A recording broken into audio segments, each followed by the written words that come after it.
Welcome to Rambam in Depth.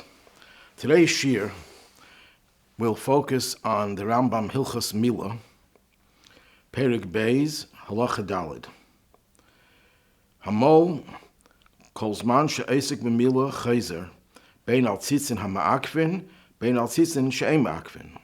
When the male is doing the act of circumcision, as long as he's involved, he's still acting in the process, he's still doing the cutting, and then he discovers there are some strands of flesh that haven't been cut, he continues to cut. Whether it's the strands that are absolutely necessary for the circumcision to be kosher, and even if it's not absolutely necessary, he can continue to cut, even though it's not absolutely necessary. However, Pirush, if he already separated himself, he detached himself from the circumcision, he's finished. But then he realizes that there are still some strands. So al tzitzin ha-ma'akvin chayzer. So if these are the strands of flesh that are ma'akiv, that are withhold fulfilling of the mitzvah, if they're not there, then he continues to do it. But al tzitzin she'ein ma'akvin ein chayzer. But if these are strands that are not imperative, they're not absolutely necessary, the circumcision is kosher without them, even though it's nicer to do it, you don't have to go back. You don't go back. Now, most commentaries understand that the Rambam is talking about in the weekdays. Then in the weekdays, the male who's doing the circumcision, if he stops cutting and then he realizes there's still some strands that are not absolutely necessary, then he doesn't have to continue. There's no point in him continuing. And the same halacha he says later on with regard to Shabbos. And if it happens to be Shabbos, he's not allowed to continue to do the strands that are not absolutely necessary, because the law that Milah, the circumcision, overrides Shabbos is only the things that are absolutely necessary, that you're mechuyev, that you're obligated to do. But if it's optional, even though it's beneficial, even though it's nicer, that cannot override the Shabbos. But in the weekdays, it seems that the Rambam says the same thing, that you're allowed to do it, but there's no point in doing it.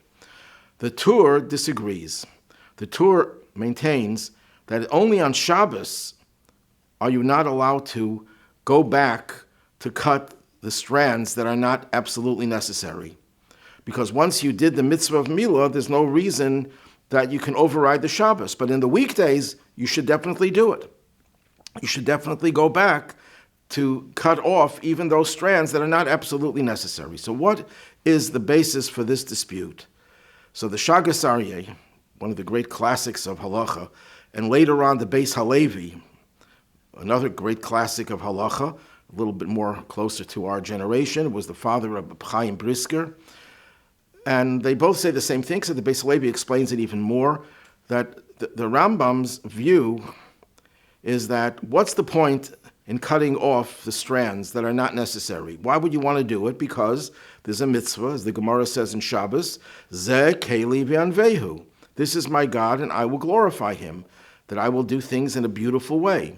When you buy an esrog, a lulav, a tefillin, you can do it with a cheap brand, but the more beautiful it is, the more you're beautifying and enhancing the mitzvah. And therefore, when you do the milah to make it more beautiful, more complete, more perfect, then you cut even those strands that are not necessary. But that's only true when you're in the middle of doing the mitzvah. When you're doing the mitzvah, you're still acting in the mitzvah. You could say that you can beautify the mitzvah. Because they're doing a mitzvah, you can do it in a minimal way, you can do it in a maximal way. But once you finish doing the mitzvah, the Rambam would maintain, what's the point in doing it beautifully? There's no mitzvah there. You already did the mitzvah. You fulfilled your obligation. Now it's just cutting strands of flesh. What does that add? That seems to be the explanation of the Rambam, and the Beis Halevi gives an example. Let's say a person has a lulav, not such a beautiful lulav, but it's kosher. And he makes the bracha on it, and he waves the lulav. He does everything he's supposed to do. And then someone brings him a beautiful lulav.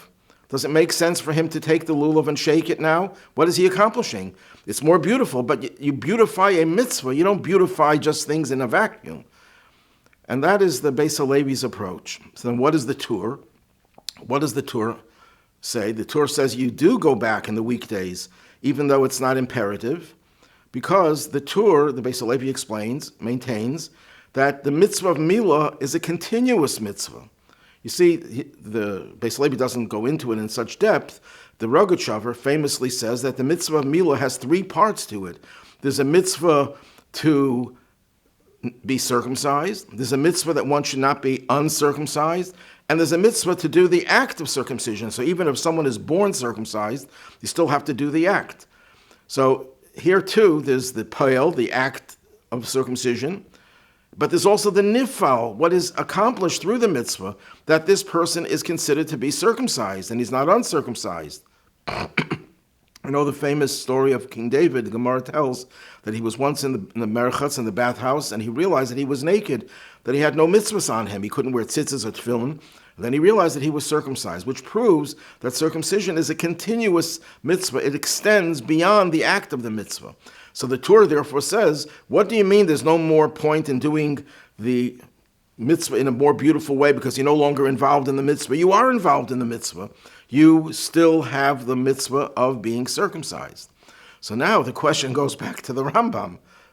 Doesn't the Rambam agree that Milah is not just the act of circumcision, it's the effects, the nifal, that which you accomplish, that you are circumcised and not uncircumcised? And there are many proofs. The Rogatchover himself says that the Rambam holds like that. Now, there are some who say the Rambam doesn't agree with that. Sefer Pri Yitzchak, I believe. But anyhow, most assume that that is part of the mitzvah of Milah. So one could give two answers to this. One answer is that whenever you have a mitzvah that has an act and an effect, even though the effect is part of the mitzvah, but we focus on the act itself, at least according to some opinions. What do I mean by that?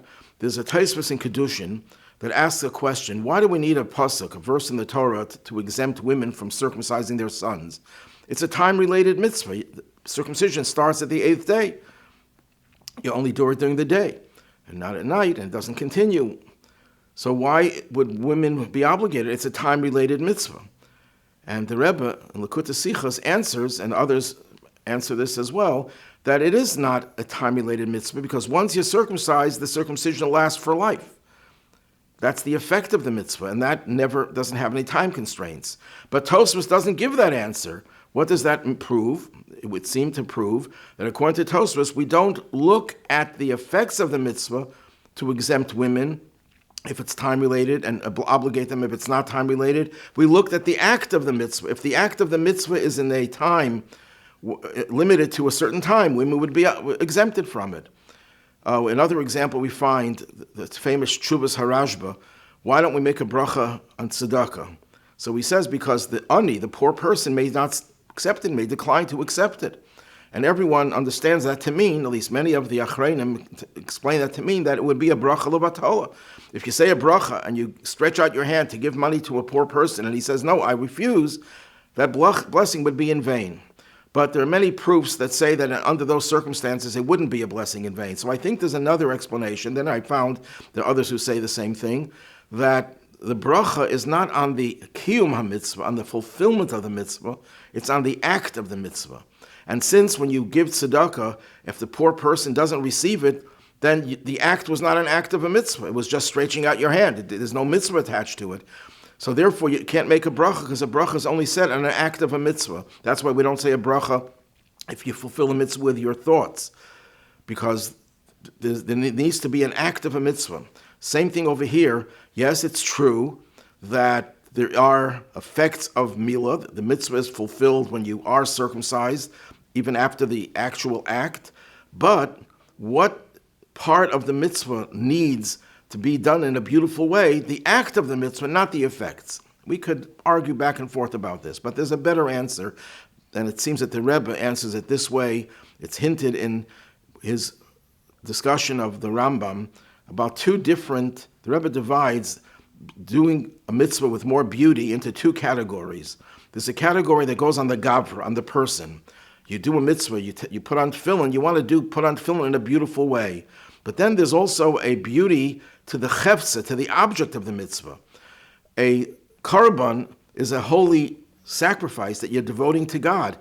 So in addition to the fact that when the person brings the sacrifice, he should do it in the most beautiful way, But the mitzvah itself, the object of the mitzvah, also has to be beautiful. And therefore, the Rambam's opinion is very well understood.